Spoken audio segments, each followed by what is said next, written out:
다양한 명사를 초청해 삶의 지혜를 들어보는 시간 릴레이 특강 지혜다락방 강민경입니다. 여러분, 대한민국 국민이라면 무조건 지켜야 할 5가지 의무에 대해서 아십니까? 원래 4대 의무 아니에요? 4대 의무로 배웠거든요. 4대 아닙니다. 5대 의무로 바뀌었나요? 한번 그럼 4대 의무부터 맞춰보시죠. 일단 국방의 의무. 남자들이 하는 국방. 네. 그다음 납세 의무. 그렇지. 국방, 납세, 또 뭐가 교육, 있을까요? 애들 가르쳐야 되니까 네, 교육의 의무. 교육. 그리고 모두 다 일을 해야 되니까 근로의 의무. 아이고, 똑똑하네. 오. 4개는 딱 외우고 있어야죠. 와, 역시 지혜다락방 에이스답습니다. 모르셨나요? 아니요, 알고는 그 정도는 있었는데. 아는데 이제 5가지라고 하니까 아니 혹시 다 하고 있는 거잖아요. 예, 맞아요. 우리 지금 교육의 의무가 좀 덜했기 때문에 교육하고 네. 있잖아요. 여기서. 네. 그렇다면 마지막 한 가지 의무는 무엇일까요? 그 4가지를 배웠거든요. 출산의 의무인가? 저는 그러면 출산의 의무. 안 나와도 되지? 꼭 나이 되는 출산이요? 꼭 나이 되는 거 아니잖아. 그럼 여기서 출산의 의무를 다한 사람은 동혁 저는 선배님밖에 다 했죠. 없는데요. 아니 근데 사실 이제 나는 내가 볼 때는 잘 모르겠지만 우리 교수님이 나오시잖아요. 네. 그래서 교수님하고 관련된 게 아닌가 해서 저는 그렇게 생각합니다. 환경 보호의 의무가 아닌가 생각합니다. 와. 저도 여기 한 표 뭔가 줍니다. 저는 에너지, 화학 에너지 과시니까 네. 뭔가 에너지 모시기 의무 이런 거. 에너지 모시기 의무. 환경 보호 쪽이 아닌가? 박권 선배님 정답. 아 그래요? 정답이죠. 맞았어. 축하드립니다. 아니 교수님이 맨날 저기 뭐 호르몬 막 이러니까. 아까 출산은 너무 아니었어요. 그래서 출연료로 이번에 미세 플라스틱을 많이 준다고 하더라고요. 그래요? 출연료로. 페트병 500병으로. 병으로 준다. 에라이. 네, 맞습니다. 마지막 의무는 환경 보전의 의무인데요. 오. 1980년대 헌법 개정 이후 이 4가지 기존 의무에 한 가지 이 환경 보전의 의무가 추가가 됐습니다. 그만큼 우리 환경이 많이 파괴가 됐고 환경을 지키는 것이 중요해졌다라는 의미일 것 같은데요. 환경을 보전하는 게 왜 중요한지 지난 시간에 이어 상명대학교 화학에너지공학과 강상욱 교수님 모시고 이야기 들어보겠습니다. 교수님 어서 오세요. 폐수가 나오면 어디로 가죠? 바다. 그렇죠, 맞습니다. 강과 바다 흘러가는 겁니다. 자, 그러면 과부라물 종류가 많다라고 그랬죠. 그중에 가장 유명한 것 2개만 꼽으라고 하면 바로 저 2가지입니다. PFOA, PFOS가 가장 유명하다라고 보시면 됩니다. 오호. 저 2가지가요, 연구도 제일 많이 오래됐어요. 왜냐면 그동안 오랫동안 썼거든요, 그동안. 연구도 많이 됐겠죠. 그 밝혀진 독성만 명확한 것만 먼저 알려드릴게요. 출생 시 몸무게 영향을 주더라. 그러니까 아이가 태어났는데 과부랑 많이 노출됐던 아이가 산모가 많이 노출돼서 산모로부터 아이한테 가거든요. 그럼 아이들한테 몸무게에 영향까지 주더라. 그다음 2번째는 콜레스테롤 증가에 영향을 주더라. 콜레스테롤. 사실 우리가 병원 다 가보셔서 피검사 받아보셔서 아시잖아요. 콜레스테롤 수치 높으면 뭐 고기 섭취 줄이시고 운동 열심히 하고 네. 약 먹으라고 하잖아요. 그쵸. 친구처럼 여기라고 하잖아요. 사실 콜레스테롤 높은 원인이 지금도 명확하게 안 밝혀져 있잖아요, 사실은. 근데 그동안 우리가 병원 가서 검사해도 과부라물 검사는 안 합니다. 받아본 적 없으시잖아요, 그죠? 근데 우리가 그동안 간과했던 과부라물이 보시는 것처럼 콜레스테롤에도 영향을 줄 수 있다는 게 명확히 밝혀진 겁니다. 뿐만 아니라 간 효소의 변화까지도 영향을 주더라. 이런 게 지금 명확히 밝혀진 겁니다.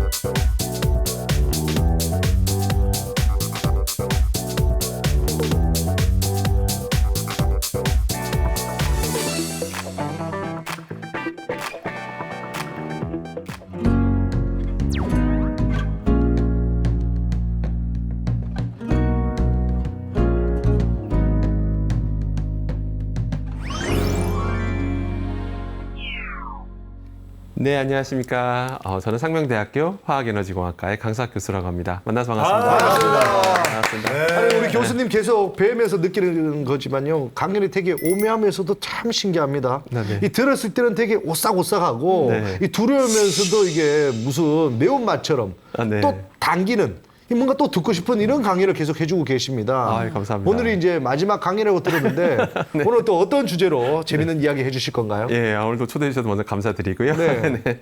그리고 오늘 또 새로운 주제를 또 갖고 왔습니다. 혹시 이동혁 선생님께서는 혹시 이 말 들어본 적 있으십니까? 말 좀 어려워요. 과불화물. 과불화화물.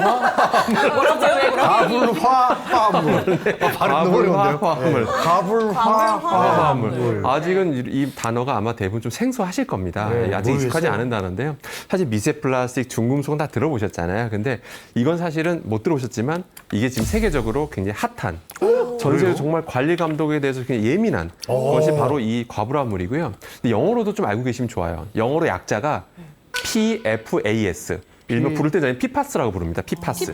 PFAS, PFAS. 그러니까 과불합물을 영어로 줄여서 말하면 PFAS라고 하는데요. 이걸 이제부터 항상 귀 기울여 들으셔야 됩니다.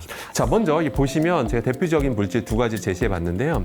과불합물은 뭐냐면 한 가지를 의미하는 게 아닙니다. 종류가 굉장히 많은데 그러겠죠. 뭐냐면요. 혹시 보시면 우리 김명사님께 여쭤보고 싶은 게 혹시 뭐가 좀 눈에 띄는 알파벳이 좀 눈에 띄는 거 있지 않습니까? 유독 많은 거 있잖아요, 알파벳 중에서. F가 많죠. 저거를 우리가 불소라고 부르거든요. 불소. 그러니까 어떤 분자 중에 불소가 유독 많은 것들. F가 좀 많죠, 확실히. 네, 맞죠. F가 너무 많아요. 유독 불소 원자가 많은 것들을 뭐라고 부르냐면 저희들은 과불화 화합물이라고 부릅니다. 그래서 과불할 때 저 불자가 불소를 의미한다라고 보시면 돼요. 근데 그러면 자, 불소 많은 것들은 종류가 많겠죠? 치약? 네, 거기에도 불소 관련 성분이 들어가는데. 여보세요. 그래서 열심히 봐야 돼요. 근데 과불화합물 종류가요 등록된 것만 우리 박건 선생님 공식 등록된 것만 과불화합물 종류가 몇 개 정도 될까요? 과부라 자체를 지금 처음 봤는데 제가 지금 네, 한번 찍어보시면 몇천 개 될까요? 몇천 개? 네, 정확히 보셨는데요. 등록된 것만 예. 4,000종이 넘습니다. 그러니까 등록된 종류만 4,000종이니까요. 와. 실제로도 그 외에도 수많은 게 더 많다는 얘기겠죠. 그러니까 공식 허용된 것만 4,000종이 넘은 그 정도로 정말 많은 종류가 등록돼 있고 그만큼 많이 쓰인다는 얘기겠죠. 그럼 왜 많이 쓸까요? 이유가 있겠죠. 먼저 첫 번째, 이게 굉장히 안정합니다. 세이프, 안전이 아니라 안정합니다. 너무 안정해서 햇빛에 노출되든 뭐 열에 노출되든 너무 그 상태 오랫동안 유지해요. 분해되는데 시간이 되게 오래 걸립니다. 그러니까 사이가 저희 같은 이제 공대 교수님들이나 공학 쪽에서는 공학이라는 게 뭔가 물건을 잘 만드는 그런 기술 개발하는 게 중요한 거거든요. 네. 저런 게 물질이 너무 좋죠. 왜 좋냐면 제가 기가 막힌 걸 신소재를 만들었는데 이게 햇빛에 좀 오래 노출되면 막 분해되고 이러면 어디 못 쓰잖아요, 오래. 그죠? 네. 뭐든지 내구성이 좋아야 되거든요. 그렇죠. 그런 측면에서 저 물질은 너무 좋은 거예요. 너무 안정하니까요. 그럼 두 번째, 이게 또 여러 가지 방수 능력도 탁월해요. 그래서 여러분들 집에 보면 다들 그런 의류 있어요. 방수 의류 있잖아요. 뭐 네. 스포츠웨어 이렇게 의류들. 네. 방수. 예, 맞습니다. 뭐 그런 의류들이라든지 그런 의류들에 다 저런 게 포함되어 있다라고 보시면 됩니다. 그리고 뭐 우리 소파라든지 집에 있으면 소파라든지 이런 데 보면 저런 물질들이 들어가 있어서 방수 효과까지 낼 수가 있어요. 뿐만 아니라 전자제품에도 많이 쓰입니다. 그러니까 전자제품도 많이 쓴다는 얘기는 뭘까요? 전자제품 만드는 과정에서 폐수가 만들어지겠죠, 우리 강민 선생님. 네. 그럼 폐수는 어디로 갈까요, 강민 선생님? 폐수가 나오면 어디로 가죠? 바다. 그렇죠, 맞습니다. 강과 바다로 흘러가는 겁니다. 여러분, 폐수 버리는 건 불법이 아닙니다. 희석해서는 버리면 문제가 안 되거든요. 버리니까 지금 강과 바다로 흘러가고 있는 게 가장 심각한 문제다라고 보시면 되겠습니다. 어허, 자, 그러면 과불화물 종류가 많다라고 그랬죠. 그중에 가장 유명한 것 두 개만 꼽으라고 하면 바로 저 두 가지입니다. PFOA, PFOS가 가장 유명하다라고 보시면 됩니다. 어허. 저 두 가지가요, 연구도 제일 많이 오래됐어요. 왜냐면 그동안 오랫동안 썼거든요, 그동안. 그러니까 연구도 많이 됐겠죠. 그 밝혀진 독성만, 명확한 것만 먼저 알려드릴게요. 출생 시 몸무게 영향을 주더라. 그러니까 아이가 태어났는데 과불함 많이 노출됐던 아이가 산모가 많이 노출돼서 산모로부터 아이한테 가거든요. 그럼 아이들한테 몸무게에 영향까지 주더라. 그게 명확히 밝혀졌습니다. 더 찌는 거죠. 여러 가지 영향, 원래 정상 몸무게가 아니라는 거죠. 줄어들 수 있고 더 커질 수도 있고. 그러니까 좋은 게 아니죠, 당연히. 그다음 두 번째는 콜레스테롤 증가에 영향을 주더라. 콜레스테롤. 사실 우리가 병원 다 가보셔서 피 검사 받아보셔서 아시잖아요. 콜레스테롤 수치 높으면 뭐 고기 섭취 줄이시고 운동 열심히 하고 네. 약 먹으라고 하잖아요. 그쵸. 친구처럼 여기라고 하잖아요. 사실 콜레스테롤 높은 원인이 지금도 명확하게 안 밝혀져 있잖아요, 사실은. 근데 그동안 우리가 병원 가서 검사해도 과불화물 검사는 안 합니다. 받아본 적 없으시잖아요. 네. 그죠? 근데 우리가 그동안 간과했던 과불화물이 보시는 것처럼 콜레스테롤에도 영향을 줄 수 있다는 게 명확히 밝혀진 겁니다. 어허. 뿐만 아니라 간 효소의 변화까지도 영향을 주더라. 이런 게 지금 명확히 밝혀진 겁니다. 그러니까 이런 게 심각하죠. 게다가 이게 뭐냐면 너무 안정하다는 거죠. 자, 그러면 왜 이렇게 안정한가 한번 살펴보면 충격적인 그 현상인데요. 아까 PFOS라는 게 있거든요. 예. 과불화물 중에. 근데 걔가 왜 이렇게 몸에서 안 빠지나 했더니 실험을 해보니까 신장 있죠. 우리 몸에 신장 있잖아요. 신장이 다시 재흡수가 되더라. 그러니까 나가야 되는데 신장 통해서 결국 배출돼야 되는데 신장이 다시 재흡수가 되더라. 네. 돼서 다시 우리 몸을 돌아다닌다는 게 명확하게 밝혀진 거예요. 그럼 우리 이동훈 쌤, 이런 게 우리 몸에 들어오면 그러면 오랫동안 머물까요? 안 머물까요? 오랫동안 있죠. 오랫동안 머물겠죠. 예. 그죠? 그게 밝혀져서 얼마나 머무나 밝혀봤습니다. 실험해봤어요. 예. 도대체 얼마나 머물까? 얼마나 머무르는 거야, 그래서 도대체? 전문용어로 반감기란 말을 쓰는데요. 예. 반감기가 뭐냐면 처음에 들어왔을 때 네. 반으로 줄어드는데 걸리는 시간입니다. 5년. 근데 PFOS 보세요. 몇 년입니까 지금? 5.4년? 5.4년. 보죠. 자, 우리 김명 선생님께서 10mg의 PFOS를 먹었어요. 네. 이게 5mg 되는데 몇 년 걸린다고요? 5.4년. 5.4년. 근데 그 5mg가 다시 2.5 되는데 또 5.4년. 2.5가 다시 1.25 되는데 5.4년. 1.25가 또 절반 되는데 5.4년. 한 20년. 그 와중에 또 새로운 거 드시겠죠? 계속 쌓이겠죠. 계속 쌓여. 바로 이게 심각한 겁니다. 이러니까 전 세계적으로 관심을 안 쏟을 수가 없는 거겠죠. 이게 심각한 겁니다. 그거 안 돼요. 게다가 특정 과불암물은 암을 유발한다는 결과까지 나왔어요. 암과도 관련이 있다라고 알려져 있어요. 아이고. 그러니까 이런 게 자꾸 쌓여 나가면서 사실 우리가 병원 가서 진단 검사 받았을 때 암 진단 딱 받으면 우리가 정말 암에 왜 걸렸는지 명확히 원인까지 밝혀주는 경우는 사실 별로 없습니다. 사실은 맞죠? 모르는 게 더 많잖아요. 모르니까 예전에 다 유전이라는 말도 많이 했었고, 근데 지금 명확하게 모르는데 보시는 것처럼 이런 것들이 암과도 관련이 있을 수 있다라는 게 밝혀졌다라는 거죠. 그러니까 심각한 상황인 거죠. 자, 그럼 이게 도대체 왜 노출되는가 살펴보겠습니다. 박건 선생님, 네. 우리가 이런 거에 노출되면 어디 노출될까요? 어디요? 무엇으로부터 노출이 될까요, 우리가? 우리 먹는 거, 환경. 아, 정확히 보셨습니다. 예, 예. 여기 이미 다 띄어져 있었기 때문에 정확히 맞습니다. 네네. 원래 그런 식으로 얘기하세요. 죄송합니다. 제가 안 봤어요. 보고도 잘 모르는 형이에요. 네, 원래 나도 모르는데 내가. 네, 그렇습니다. 죄송합니다. 근데 실제 이것을 사람들이 분석해 봤어요. 우리가 왜 저거에 노출될까? 원인을 찾아보니까 충격적이게도 보신 것처럼 90% 이상이 먹는 거다라는 결국 거죠. 먹는 거겠지 뭐. 그러니까 네, 당연히 우리가 뭐 호흡하거나 뭐 피부를 통해서 들어오는 건 거의 없고 주로 먹는 거다라는 거죠. 90%. 결국 먹는 게 중요하다라는 건데요. 자, 그러면 국내 식품 우리 국내 기관에서 직접 실험을 한번 해봅니다. 과연 우리가 먹는 식품 뭐가 있죠? 축산물, 수산물, 농산물, 그다음에 가공식품. 이 크게 네 가지가 있는데 네 가지 중에 PFOA 검출이 몇 %가 맞더니 우리 강민수 선생님 몇 %입니까? 55.9%. 이거 봐. 그냥 어떤 걸 드시든 절반에는 반은 염어. 너 있다는 겁니다. 그러니까 우리 강민 선생님 오늘 아침 드셨으면 저게 그냥 같이 드신 겁니다. 절반은 들어있었다는 얘기예요. 국내 결과입니다. 국내 식품 가지고 한 거예요. 이게 슬픈 현실이라는 거죠. 우리 슬픈 아이고, 현실. 참 거. 예. 그래서 실제 또 충격적인 결과 살펴보겠습니다. 이거 제가 실험한 거 아닙니다. 정부 공식 자료입니다. 정부 식약처에서 조사한 거예요.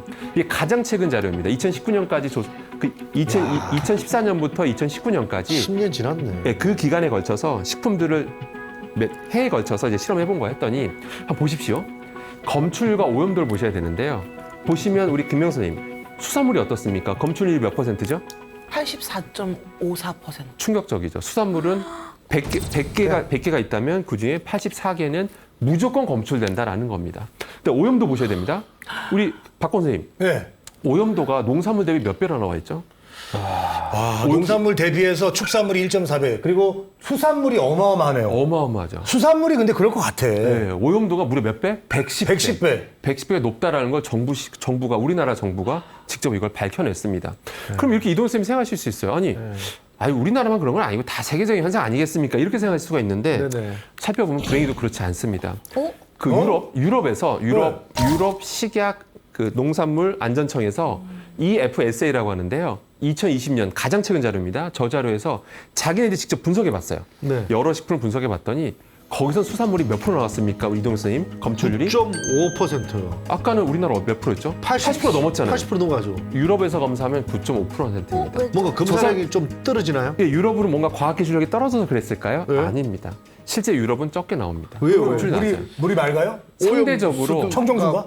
상대적으로 정말 슬픈 현실인데요. 대한민국도 제조업 발달한 나라죠. 네. 옆에 제조업 발달한 나라가 우린 둘러싸고 중국이라고. 있습니다. 중국, 네, 베트남, 많죠. 인도네시아, 일본. 그래. 영향을 안 받을 수가 없습니다. 아유. 무조건 오염원으로부터 가까울수록 당연히 바다는 더 오염될 수밖에 없어요. 그래서 몰디브에서 잡아야 돼. 수입산 물고기를 먹어야 될까요? 일본산 조심해야 된다는데 유럽산은 먹어야 되겠네요. 네, 근데 솔직히 현실입니다. 우리나라 바다가 안 그래도 다른 지역보다는, 그러니까 제조업이 발달한 나라에서는 어쩔 수가 없다라는 거죠. 자연산 좋다고. 그러니까. 자연산 그러니까요. 했는데. 네, 사실은 네. 네. 그렇다고 해서 우리나라 제조업 막 공장 잘 돌아가고 있는데 국내산 막 자연산. 공장을 멈춰야 될까요? 그럼 주가 떨어집니다. 예. 공장 멈추면 주가 떨어집니다. 우리나라는 제조업 기반. 우리가 사실 세계에서 제일 가난한 나라였는데 우리가 수출 덕분에 제조업 덕분에 우리가 여기까지 세계 10위까지 온 거잖아요. 대단하죠. 그러니까 이런 나라에서 제조업을 막 가동률을 멈추게 할 수는 없어요. 그죠? 맞아요. 이게 그래서 너무 슬픈 그런가 현실입니다. 스킨스쿠버를 제가 하거든요. 네. 우리나라 딱 들어가면 시야가 안 보여. 잘 안 보여. 근데 저쪽 동남아나 저 위로 올라가면 올라갈수록 뭐 몇백 미터 시야가 보이면서 잘 네. 보여요. 스킨스쿠버로 거기까지 가실 정도로 굉장히 부자신가 보요 그렇게 돼서 갑자기 부자가 많이 고급스러운 많이 네, 누구나 할 수 있는 거예요. 이동현 씨가 파워 팰리스 그때 네. 아는 거예요? 몰랐어. 괴리감 야 지금 한경 얘기하는데 갑자기. 야, 나 스키스쿠버 모르겠다. 할돈 없는데. 없는데. 너 스키스쿠버 진짜예요? 하는 거로 해주세요. 얼굴 스키도 한 번에 무슨 스키스쿠버를 해요? 네, 그렇습니다. 상을 한번 전 안 해봤어요. 스키스쿠버. 자, 아무튼 야, 이게 이런 식으로 슬픈 하네. 현실이고요. 슬픈 현실이고. 그다음 이번에 또 다른 PFOS로 가보겠습니다. 또 다른 과부라물인데요. 이거 우리나라 자료입니다. 우리나라 자료인데 검출률 한번 보시면 박건 선생님. 예. 검출률 우리나라 몇 %입니까 수산물은? 수산물 88.39%. 아 거의 90% 육박합니다. 근데 김명수 선생님 농산물의 몇 배입니까? 김명수 선생님? 30배네. 엄청나죠. 이게 수산물이 이렇게 오염도가 높다라는 건 부정할 수 없는 슬픈 차라리 현실이라는 거죠. 농산물이 낫네요. 어떻게 보면 그렇습니다. 네. 이것만 보면요. 과부량만 보면. 근데 해외 결과 한번 살펴보겠습니다. 해외? 자. 결과 보면요. 근데 검출률 다시 한번 앞에 거랑 볼게요. 검출률이랑 오염도 눈여겨보셔야 됩니다. 네, 오염도. 근데 외국에서 PFOS를 보니까 유럽은 검출률이 몇 %죠? 39.4. 네. 아까 우리나라 90% 우리의 반. 넘어서 네, 우리 반 정도 되죠. 오염도가 우리보다 조금 높게 나오긴 했는데 1.58배면 그렇게 큰 차이는 아니고요. 근데 검출률이 확 낮다라는 거 확실히 확연히 드러나는 거죠. 이게 슬픈 현실입니다, 사실은. 네, 슬픈 현실이고. 아이고야. 자, 그러면 이렇게 되다 보니까 우리나라는 건 되게 선진국이잖아요. 선진국으로서 관리하고 있을까 안 할까, 우리 이동 쌤? 관리 당연히 당연히 하고 있겠죠. 있는데. 하고 있겠죠. 그래서 실제 우리나라도 최근에도 엄격하게 바꿨어요. 2020년에 인체 노출 안전 기준을 바꿉니다. 그래서 PFOA에 대해서 자 보시면 2.9 막 복잡하게 적혀 있는데 너무 어렵게 생각하지 마시고요. 여기 보면 BW가 이제 바디 웨이트라고 몸무게고요. 지금 만약에 이동현 선생님께서 몸무게가 만약에 50kg이라고 가정하시면 저 2.9에다 50을 곱하시면 됩니다. 50 곱하면 하루에 저 정도 매일 먹어도 괜찮다. 뭐 그런 기준이라고 보시면 됩니다. 이거 나라별로 다 달라요. 나라별로 기준이 다 다르다라고 보시면 그럼 되고요. 명세이가 제일 많이 먹을 수 있겠네요. 그러네요. 아싸. 아무튼 몸무게에 따라 다르다는 거. 네, 저 95kg인데. 네네, 아무튼 네, 그렇게 되고요. 자, 그런데 잘 보셔야 되는데 눈여겨보셔야 될 게 있는 게 뭐냐면, 자, 해외 인체 노출 안전 기준의 역사를 한번 제가 갖고 와봤습니다. 우리 김영 선생님께서 보시기에 맨 밑에 있는 UKCOT라고 적혀 있는데 저 영국을 의미하는 건데요. 자, PFOA의 인체 노출 안전 기준 숫자가 몇이나 적혀 있습니까? 영국이? 1500이요. 1500이죠. 자, 그럼 잠깐 이게 몇 년도에 지정된 겁니까? 2006년도. 2006년도에 1500. 김영 선생님 숫자 높습니까? 낮습니까? 굉장히 너무 높은데요. 높죠. 네, 네. 이 정도 왕창 먹어도 괜찮다라고 2006년엔 그렇게 생각했었습니다. 그러니까 무슨 얘기냐면 2006년엔 저게 진실이었던 거예요. 저땐 과학자들이 봐도 이 정도 먹어도 돼라고 생각했죠. 왜 독성 결과가 별로 안 나왔으니까요. 그런데 자, 시간이 지났죠. 네. 계속 독성 결과가 나오죠. 쌓이고 쌓이니까 과학자들이 보기에 이거 더 이상 안 되겠는데 이 정도는 하니까 저 보세요. 우리 김명 선생님 2018년에 그 된 기준 EFSA가 유럽입니다. 네. 몇으로 돼 있죠? 0.85. 봐보세요. 2006년엔 1,500이었는데 갑자기 0.85 확 강화되죠. 무슨 얘기냐면요. 인체 노출 안전 기준이라는 건 시간 지나면 바뀐다는 뜻입니다. 그러니까 지금은 이게 진실이어도 올해는 그게 진실이어도 5년, 10년 지나면 이게 진실이 아닐 수가 있다는 얘기예요. 왜냐하면 독성계가 계속 쌓일 거 아니에요, 또 앞으로. 그럼 더 엄격해질 가능성이 있다라는 거죠. 지금은 저거보다 더 낮을 수도 있겠네요. 더 낮겠네요. 아직은 이게 현재 이게 최근입니다. 가장 최근이에요? 올해 지금 적용되고 있고, 이거 매년 바꾸지는 않습니다. 몇 년 단위로 바꾸는 건데 우리나라는 EFSA보다는 좀 더 관대한 편이다라고 좀 더 보시면 되는데요. 자, 아무튼 이런 상황에서 자 정부 공식 발표입니다. 제가 갖고 와봤는데요. 정부가 뭐라고 하냐면 PFO와 PFOS의 체내 사람한테서 관찰된 노출량을 보니까 네. 나름 최근에 엄격한 잣대를 들이대도 아직 대한민국 사람들은 우리 박 선생님 뭐라고 돼 있죠? 박 선생님? 안전한 수준. 지금 여러분 안전합니다. 여러분 노출된 거 맞는데 우리가 엄격한 기준을 봐도 아직은 괜찮습니다라고 훈훈하게 마무리하고 있습니다. 세이브를 내립니다. 자, 세이브를. 그러면 우리 김도일 선생님, 이도일 선생님, 네. 이거에 대해서 혹시 어떻게 생각하십니까? 진짜 저는 못 믿습니다. 진짜 안전한 수준은 뭐 그분들 얘기고 예. 지금 시간도 많이 지났고 네. 2020년 아닙니까? 맞습니다. 25년 아닙니까? 5년 네. 지났잖아요. 맞습니다. 지금은 안전한 수준은 넘어섰다. 지금 정확히 보셨고요. 이제 저 2020년에 설정된 거 기준 한 거고요. 지금 2025년 됐죠. 그동안 독성계가 또 계속 나온 게 많거든요. 여기서 두 가지 포인트가 있는데요. 첫 네. 번째, 지금 벌써 시간이 흘렀다는 거. 독성계가 2020년 이후로 또 많이 쌓였죠. 그 조만간 몇 년 지나면 또 이건 더 엄격하게 바뀔 겁니다. 그러면 이때는 안전하다 말했지만 몇 년 지나면 안전하지 않을 수 있습니다. 말이 나올 수 있다는 게 첫 번째고요. 두 번째가 뭐냐면 아까 강민 선생님 과부라물 종류가 제가 몇 개라고 말씀드렸죠? 4,000개가 맞습니다. 종류만 4,000종이 넘죠. 네. 근데 정부 결과는 뭐죠? 몇 개만 가지고 있죠, 강민 선생님? 몇 개? 4,000개 중에서 몇 개만 가져온 거죠? 2개. 그렇죠. 네. 이게 허점이라는 겁니다. 실제 우리는 다양한 거에 노출되잖아요. 네. 그러네요. 그런데 정부는 뭐라고요? 4,000개 중에 2개. 물론 이 2개가 가장 유명하긴 해요. 네네. 가장 유명한 거 2개만 가지고 판단한 겁니다. 그러니까 이거는 완벽하게 안전하다고 볼 수가 없다라는 거죠. 그래요. 네, 이걸 항상 명심하셔야 됩니다. 제가 불안감을 조성을 한 게 아니라 있는 그대로 제가 말씀드리는 거죠. 너무 불안해요. 이미 우리 불안해졌어요 지금. 죄송합니다. 매매 들을 때마다 먹을 게 없어지고. 먹고 끓일 때도 없고 아니, 처리할 것도 없어. 나 지난주에 이제 생수 주문 받는 거를 죄송한데 끊었어요. 정수기로 먹으려고. 자, 그래서 이런 상황이다 보니까 제가 절대로 제가 소위 과장하거나 불안감 조성하려는 게 아니고요. 실제 2022년에 EPA라고요. 미국에서 어떤 입장문을 발표하냐면요.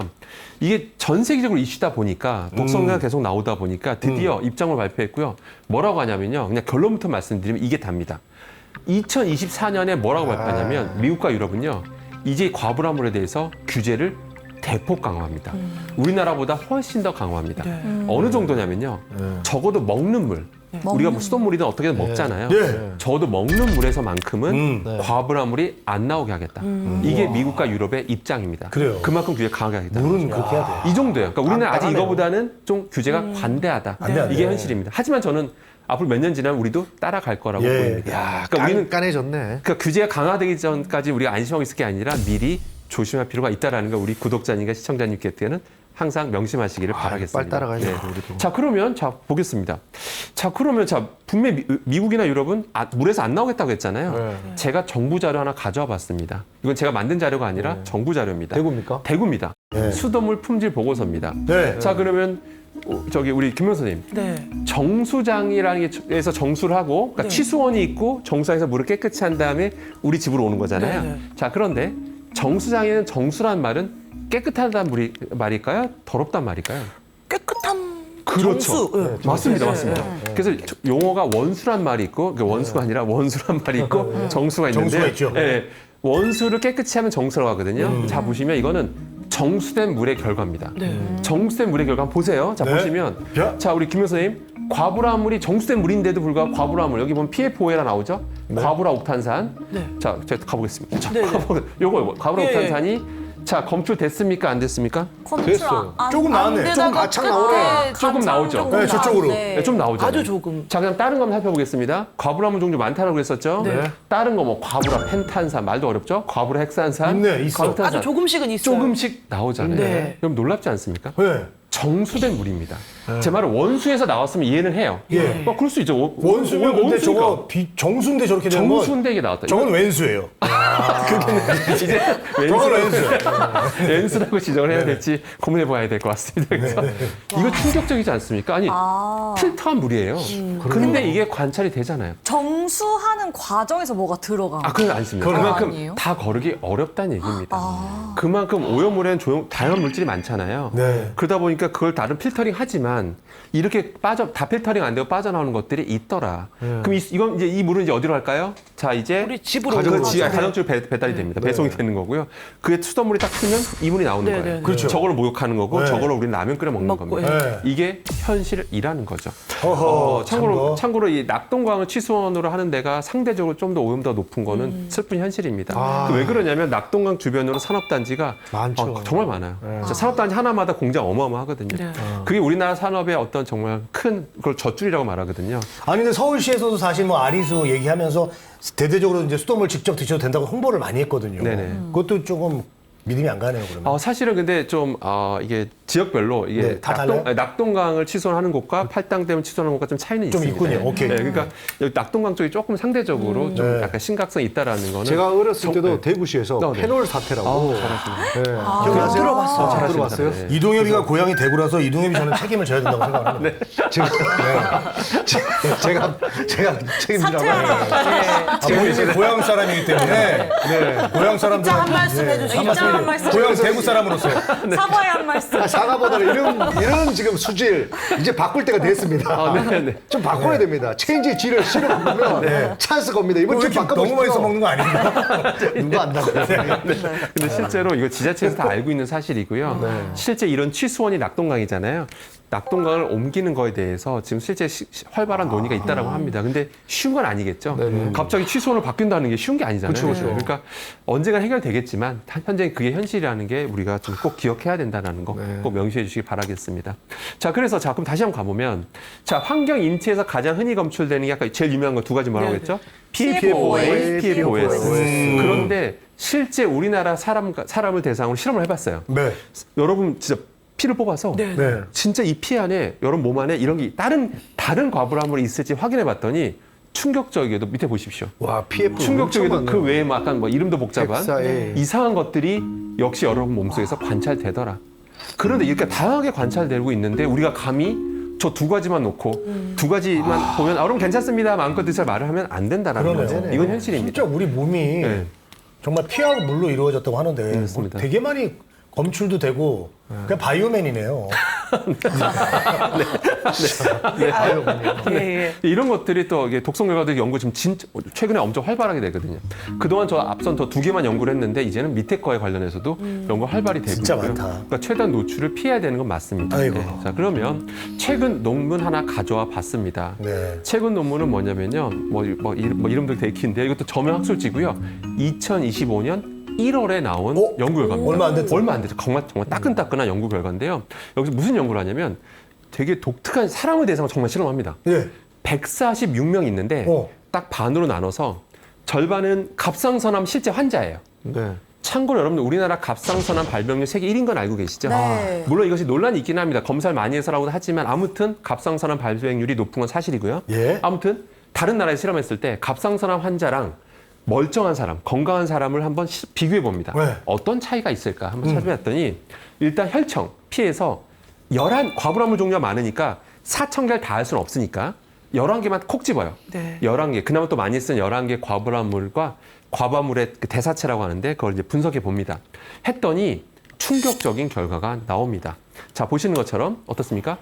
사람 대상으로 했는데 11개 과부라물 중에서 몇 개 나옵니까? 10개가 대상자의 80%한테서 일단 검출이 됩니다. 야, 이거 큰일 났네. 너무 충격적이지 않습니까? 그러니까 다 나온다 이거예요. 그냥 대상자에 다 나왔는데 다 나왔는데 그래서 비교를 했잖아요. 야. 갑상선암 환자와 건강한 사람을 비교했잖아요. 예. 갑상선암이 확실히 인과관계가 있다라는 걸 밝혀냈는데요. 보세요. 유독 저 색깔 다르게 바꿔놓은 거 있죠, 네, 제가. 네. 저 두 가지 PFH, XA, PFOA 두 OA. 가지가 예, 갑상선암 발병에 유독 영향을 주더라. 이걸 최초로 밝혀냅니다. 이 연구가 올해 초음에 밝혀졌어요. 이거 진짜 엄청난 연구 결과네. 엄청난 거, 진짜 엄청난 거. 제가 봐도 엄청난 겁니다. 이거 우리 그동안 정부에서 아까 뭐라고 했죠? 달랑 두 가지만 신경 썼었죠. 예. 네. 저거는 소위 말해서 신경도 안 쓰던, 소위 무시하던 과부라물이었습니다. 네. 예, 근데 그게 갑상선암, 안 그래도 우리나라 발병률 세계 1인데 이게 영향 미친다는 걸 밝혀낸 거예요. 대단하지 않습니까? 아. 자, 그래서 실제 이 연구가 뭐가 의미가 있냐면 우리가 그동안 독성이라고 하는 게 이거예요. 어떤 화학물질 있죠. 예. 동물한테 하나만 왕창 먹여봐요. 예. 그래서 여기서 암이 걸리네? 이 정도까지는 괜찮겠지. 이렇게 정하거든요. 이걸 단일 독성이라고 합니다. 근데 우리가 하나만 노출되지 않잖아요. 과부하물도 여러 개 동시 들어오잖아요. 혼합 노출이 확실히 갑상선암 위험을 높인다라는 거를 최초로 이 연구진이 밝혀냅니다. 게다가 충격적인 건 뭐라고요? 그 와중에 기여도 1위를 꼽아봤어, 이 사람이. 이 연구진이. 뭐였죠? PFHXA라는 제가 그런 사만 했는데. 퍼플러 헥세노 엑시드라고 하는데 아무튼 이런 복잡한 이름에 우리 그동안 다시 그냥 우리나라 정부는 신경도 안 쓰던 과부라물이 사실은 가장 영향을 미치고 있더라. 최초로 밝혀낸 거예요. 이건 우리나라 사람한테 특히 기여한 시사한 바가 큰 연구 결과라고 볼 수가 있는 거죠. 이거 실제 갑상선암 환자를 가지고 실험한 연구를 한 겁니다. 근데 참고로. 제 주변에도 제가 30대 중반인데 벌써 갑상선에 문제 생긴 친구들이 좀 있거든요. 네, 맞습니다. 젊은데? 네, 네. 좀 많습니다. 그래서 더 무서운 것 같아요. 맞아요. 개그맨 양세찬 씨도 갑상선암 걸려가지고 그러니까 치료했었거든요. 예, 맞죠. 다. 뭐 말이 착한 암이라고 하지만 어떻게 착한 암이라는 게 있을 수 있겠어요. 암이라는 게 전이 되면 또 심각하잖아요. 그렇기 때문에 심각한 건데 이게 이런 연구가 올해에서 나왔다는 겁니다. 올해 1월에서요. 그러니까 이러다 보면 어떻게 했어요? 우리나라도 이걸 결과 다 알고 있거든요. 그러면 안전 기준치라는 게 어떻게 되겠습니까? 나중 되면 더 높아져요. 엄격해지겠죠. 네. 네. 그러니까 가장 최근에 안전하다 말한 건 옛날 기준이라는 거를 꼭 여러분들, 우리 구독자님들, 시청자분들은 꼭 예, 기억하셔야 예. 됩니다. 자, 그래서 아. 자, 그러면 저 맛있는데 저거. 제가 아까 정리를 너무 맛있게 해보겠습니다. 생겼네. 정리 한번 해보겠습니다. 과부라물 우리가 노출 원인 1위가 뭐였죠? 식품이었죠. 네. 식품 중에서도 1위가 뭐였었죠? 먹는 물, 수산물. 수산물. 수산물. 아, 네. 물이 아니라 수산물입니다. 네. 수산물이 가장 기여도가 높다라는 거 꼭 기억하셔야 됩니다. 수산물 조심해야 돼. 네, 그래서 사실은 그럼 다들 제가 이런 말씀 드리면 가끔 저한테 그러세요. 아는 지인들이 수산물에 원수졌냐, 원한이 있냐라고 막 질문하세요. 근데 저는 수산물 좋아합니다. 저 정말 좋아합니다. 제가 정말 좋아하는데 좋아하지만 먹는 횟수는 좀 줄이는 편입니다. 교수님이 좋아하시는 방법대로 삶아 먹으면 좀 빠지지 않나요? 좋은 질문이십니다. 굉장히 좋은 코멘트신데요. 네. 시작해서 제가 오늘 팁을 좀 드리려고 합니다. 팁을 좀 얘기 사실 먹긴 중요한 먹어야 되니까. 먹긴 먹어야 돼. 게 먹긴 먹어야 되고 포기할 수 없잖아요. 끓이면 괜찮은 거 이미 아니에요? 보는 순간 입맛 다시고 있잖아요. 네. 먹긴 먹어야 돼요. 네. 팁이 오늘 제일 정말 중요한데요. 사실은 일단 오해는 없었으면 좋겠는 게 이런 수산물도 죄가 없고요. 어업 종사자분들은 정말 죄가 없습니다. 그렇죠. 죄라는 건 뭐예요? 그분들 정말 그냥 해가지고 잡아가지고 그냥 파신 거밖에 없잖아요. 이걸 오염시킨 사람은 일단 누군지 알아야 됩니다. 누구죠? 공장일까요? 그럼 공장은 왜 물건을 만들었을까요? 싸게 사람들이 만들라고. 필요한. 우리가 샀지 않습니까? 결국은 우리예요. 맞습니다. 우리가 물건을 안 샀으면 솔직히 공장에서 물건을 그렇게 많이 안 만듭니다. 그러면 당연히 배출량이 적겠죠. 그리고 솔직히 여러분들 뭐 세탁하시잖아요. 네. 세탁할 때 여기 빠져나갑니다. 저는 과부하물이 빠져나가야 돼요. 맞아요, 맞아요. 네, 그러니까 우리가 살아가는 행위 자체가 사실은 어쩔 수 바다를 없어. 오염시키고 우리 있다는 모두의 얘기죠. 잘못이에요. 네, 그렇기 때문에 그러니까 어떻게 되냐면 사실은 일단 첫 번째 제 방법 알려드리기 전에 가장 중요한 생활 습관은 사실은 소비를 줄이는 게 가장 좋은 방법이긴 합니다. 그래서 스몰 라이프가 뜨잖아요. 네, 맞습니다. 사실은 그게 환경을 위한 건 소비 줄이는 거예요. 네, 큰일 났네. 근데 이게 좀 어려워요. 제가 만약에 대통령이라면, 이 말은 전 못할 거예요. 여러분들 소비를 줄입시다. 지금 못하죠. 이러면 대통령 이런 말 하는 대통령 아무도 없어요. 왜냐하면 그렇죠. 경제를 살리려면 소비가 경제의 핵심이에요. 네, 맞죠? 그렇죠. 소비해야 돈이 돌잖아요. 네. 그러니까 이 말을 아무도 못해요. 대통령 말 못합니다. 저 같은 사람이 와서 편하게 소비를 줄이자 말을 하는 거거든요. 그러니까 여러분들 좀 슬픈 일이지만 소비를 좀 줄이시는 게 가장 환경을 지키는 거고요. 네. 그다음 두 번째는 뭐냐면 뭐죠? 자 일단은 먹은 다음에 노출 일단 피해야 되잖아요. 일단 피해야 되잖아요. 피하는 방법은 저 안에 당연히 있다라고 생각하시고 첫 번째 일단 생으로 드시는 것보다 팔팔 끓이는 거. 매운탕. 매운탕이라면 이 안에 그 성선이라면 생선에서 다양한 성분들이 빠져나와요. 빠져나올 때 저런 과불화물도 같이 좀 빠져나옵니다. 그러니까 100% 빠지는 건 아니에요. 아니지만. 100% 아니지만 저감 효과는 있습니다. 그럼 그 국물을 먹는 거네요. 그 국물이 그래서 진국이잖아요. 사실 국물을 먹어 진국이잖아요. 먹은 것 같고 배가 찬 것 같고 근데 네. 국물 드시는 습관은 안 좋은 습관이에요. 나 매운탕 국물. 그 밥 말아 먹는. 매운탕 국물 밥 말아 먹는데요? 그게 사실 우리 또 인생 낙이기도 하고 뭐 그럴 때 아, 그러면 끓여갖고 그냥 그 생선만 먹으라는 얘기죠? 가급적 건더기 위주로 드시는 습관. 아이고. 이게 제일 좋은 습관입니다. 지저스 크라이스트. 네, 그러니까 진짜 제가 실험해봐도 무조건 미역국이든 뭐든 그냥 건더기 위주로. 그동안 사실 의학계에서도 그런 얘기 들어보셨죠? 국물 드실 때 건더기 위주로 드셔라는 네, 거 맞아요. 들어보셨죠? 매운탕이 그게 너무 다른 이유 맛있잖아. 때문이긴 한데 그게 어차피 국물까지 같이 먹으면 위액도 희석돼서 소화에도 안 좋고 하거든요. 그래서 겸사겸사 과부하물도 줄일 겸 가급적 건더기 위주로 드시는 습관. 그리고 매운탕 저 라면사리 괜찮습니까? 예. 라면사리 괜찮아요? 라면사리, 너무 라면사리 갔어요. 맛있긴 하죠. 이제 그만하세요. 근데 건더기 너무 위주로. 갔어요. 네. 약간 라면사리. 튀기는 음식보다는 생면으로 가급적이면 튀김면보다 생면이 좀 더 나을 것 같습니다. 아이고, 그래서, 그래서 항상 이런 거 드실 때 아무튼 생으로 날로 드시는 것보다는 항상 좀 삶아 드시기를 좀 삶아 권해드리겠습니다. 참고로 하나만 더 추가로 좀 말씀드리면 네. 이게 요새 또 그 요오드 논란이 좀 있거든요. 요오드는 뭐 중후속도 아니고 과분화물도 아닌데 역시 김미역에서 이런 해조류에서 요오드 성분이 좀 높아요. 성분이 높아서 이게 실제 유럽에서 수입 금지 조치됐던 적이 몇 번 있었습니다. 독일이나 오스트리아에서 자기네들이 우리나라 거 검사해 본 거 했는데 요오드 성분이 너무 높게 나온 거예요. 그래가지고 막 수입 금지됐던 적도 있었거든요. 근데 그렇기 때문에 그게 왜 그랬냐면 요오드라는 게 우리 몸에 필요한 거예요. 네. 근데 너무 많이 들어오면 뭐 갑상선 기능, 항진증, 저하증 등이 올 수 있어서 이런 독일이나 이런 데서 엄격하게 하고 있거든요. 농도 20ppm 기준으로 관리하고 있어요. 어떤 제품 김미역에서도 20ppm 넘으면 안 돼요, 요오드가. 근데 우리나라는 안타깝게도 기준치가 없어요. 그러니까 무슨 얘기냐면 일일 섭취 권고량, 권장 섭취량은 있어요. 그리고 일일 상한 섭취량은 있습니다. 그런데 아이러니하게도 정작 그 식품에서는 농도가 없습니다. 기준치가 없어요. 그러니까 무슨 얘기냐면 다시 제가 설명해 볼게요. 제가 김미역을 장사하는 사람입니다. 근데 제가 만든 미역에서 5,000ppm이 나와요.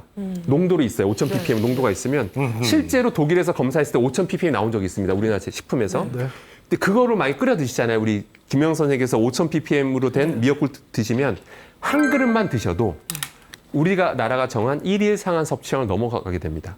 위험하다고 말한 선을 넘어가게 돼요. 근데 알 수가 없죠. 우리 김영 선생님께서는 내가 먹었을 때 네. 내가 상한 섭취량 넘었는지 안 넘었는지 알 수가 없잖아요. 그죠?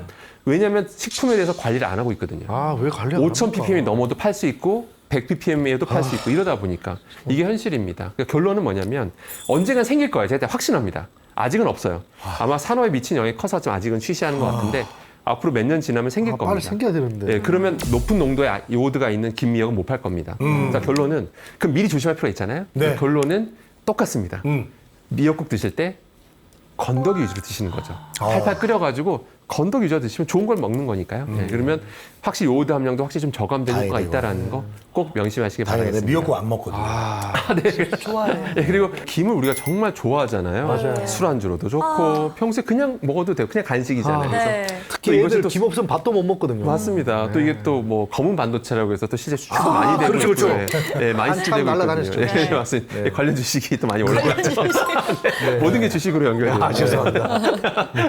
그래서 경제도 같이 배우니까 좋네요. 그래서 김 같은 것도 너무 과한 섭취량은 좋지 않습니다. 실제로. 예. 실제로 뭐 아무튼 김 같은 거 너무 많이 먹는 것도 뭐 중금속 측면에서도 그렇고요. 그래서 적당하게 먹으면 몸에도 좋으니까요. 적당한 게 좋고요. 미역 같은 경우는 반드시 건더기 위주로만 드시고 반드시 국물까지 같이 드시는 건 그건 좀 지양하시는 게 가장 한마디로. 바람직하겠습니다. 자, 그래서 오늘 과불환물에 대해서 오늘 4부 좀 정리해 보려고 하는데요.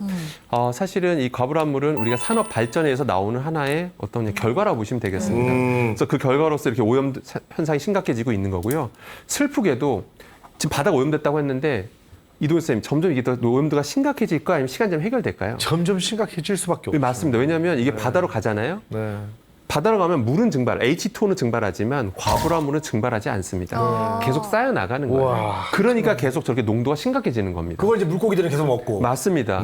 상위 포식자로 갈수록 마지막 최고의 상위 포식자는 인간이거든요. 그럼 그걸 먹으면 아까 보셨죠? 우리 몸에 잘 안 사라지는 거. 오랫동안 쌓이면서 다양한 문제를 일으키고 있는 게 현실입니다. 그래서 바다가 오염돼 가고 있는 게 현실이라 최대한 어쩔 수 오염되지 없구나. 않도록 우리가 소비 줄이는 습관도 들여야 될 것이고 줄여야 돼. 두 번째는 수산물 드실 때는 반드시 건더기 위주로 드시는 그다음에 양도 좀 조절하시는 게 필요하다는 거 꼭 명심하시길 당부드리겠습니다. 네. 네, 제 오늘 특강은 여기까지 하도록 하겠습니다. 아이고. 감사합니다. 감사합니다. 명강입니다. 좀 더 해주면 좋은데. 궁금한 점이 네네. 최상위 포식자로 갈수록 많이 쌓여서 네. 사실 중금속 이야기는 예전부터 막 많이 들었었거든요. 네네. 근데 과불화합물의 위험성에 대해서 오늘 처음 알려주신 것 같아서 너무 좀 좋았고요. 그럼 참치 같은 거는 좀 또 안 먹는 게 좋을까요? 아니십니다. 만약에 참치 같은 거 우리가 보통 김치찌개 동안 환상의 네. 조합이잖아요. 김치 넣을 때. 그것도 마찬가지입니다. 딱 넣었을 때 팔팔 끓이잖아요. 그래서 역시 살코기 위주로만 드시는 습관. 그 국물까지 다 먹겠다는 그런 욕심은 잠깐 내려두시고 건더기 위주로 드시는 습관이 가장 현명하게 참치에 정말 또 건강 성분이 많거든요. 그걸 정말 즐길 수 있는 좋은 방법이라는 거를 네. 꼭 명심해 주시기 바라겠습니다. 네. 아, 오늘 강상욱 교수님의 이 4회차 강연 몰아들었었는데요. 뭔가 음식은 다 삶아 먹는 게 좋다. 야, 약간 이게 맞습니다. 결론인 것 같습니다. 우리 지혜의 다락방 시청자분들께서는 이 강상욱 교수님 강연 참고하셔서 일상 속 이 화학 물질의 공격에서 좀 살아남아 보시길 바라겠습니다. 함께 해주신 여러분 너무너무 감사하고요. 오늘 준비된 건 여기까지입니다. 다음 시간에 또 만나요.